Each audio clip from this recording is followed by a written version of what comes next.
Good afternoon and once again welcome to the Medical Talk Show. Today we have with us Senior Consultant Neurosurgeon Dr. Sanjeev Kumar from Chandanagar Unit, Medicover Hospitals. And today we are going to learn about what is epilepsy and what are the types and the treatment protocols that are available. Good afternoon, sir. So just can you tell us what exactly epilepsy is? Epilepsy, before understanding epilepsy in the common parlance term, they will consider this a seizure or fits. So we need to know what exactly is a seizure episode. Seizure episode is a disorder of the brain which is caused by short change in electrical activity of the brain in a particular area of the brain. So any person who develops 2 or more episodes of these seizures, we consider them as the epileptic patients. So what are the types of epilepsy that we commonly hear about? Very commonly, it is a generalized tonic-clonic seizures wherein there is abnormal posturing of both extremities, tongue bite, uprolling of eyeballs and urinary incontinence. This is the most common variety. And after that, there are other varieties which are less frequent. One is the absence seizure wherein the patient will have a staring look and they were unaware of the surroundings and the events that are happening at that point of time. Another common variety which is encountered in the general public is partial seizure, wherein the person will have abnormal involuntary jerky movements of one half of the body or one particular extremity or even the facial tics, which lasts for a brief period. During that period, patient is conscious, aware of the events. So these are usually seen in general. So what are the treatment options that are available for this epilepsy? Treatment options, first we need to evaluate and depending upon the type of the epilepsy, so the modality will be decided.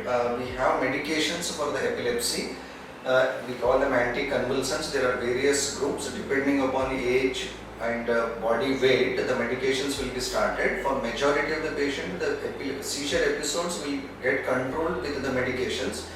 Even with 2 or more medications, full dose given over a period of 2 years or so, if the seizure episodes doesn't get controlled, if there is a lesion, which is usually the scarring we call gliotic area, something is there, we need to operate upon those patients. Wherein the area from where the abnormal electrical discharges are coming, we have to excise that part. So there is a common myth that is once we start medications or treatment for the epilepsy that we have to use it for lifetime.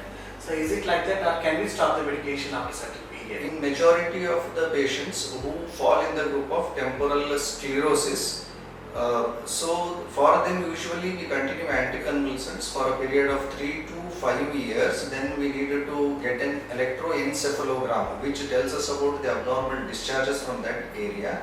If there are no abnormal discharges, we can start tapering the medications gradually over a period of time, say 3 to 6 months. Then we have to repeat the same electroencephalogram again, and there are no abnormal discharges, we can taper off and we can even stop the medications also. So why public awareness is required regarding this epilepsy, sir? Epilepsy has actually a negative notion in general public. It is often associated with the social stigma. The people often consider the epileptic patients as somebody who is possessed by some evil force or so.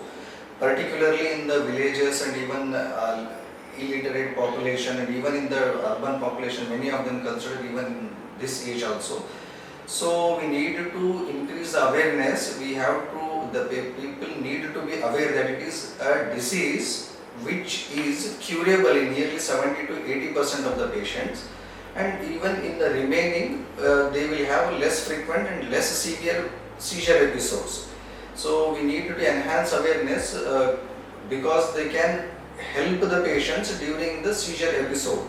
So in generally what they try to do is they hand over the objects, various other things, try to put something in the patient mouth with the hope that the seizure episode will come down, which actually endangers not only the patient's life but also the nearby bystander's life as well. So we needed to increase the awareness that it is a disease which needs treatment. The person is not stigmatized, should not be stigmatized, and they can help when the patient is actually having a seizure episode. They can provide them the first aid and they can guide the patient to the nearby hospital so that the patient gets a proper treatment for the epilepsy. Thank you, sir. Thank you very much for telling us briefly about epilepsy. Thank you. Thank you.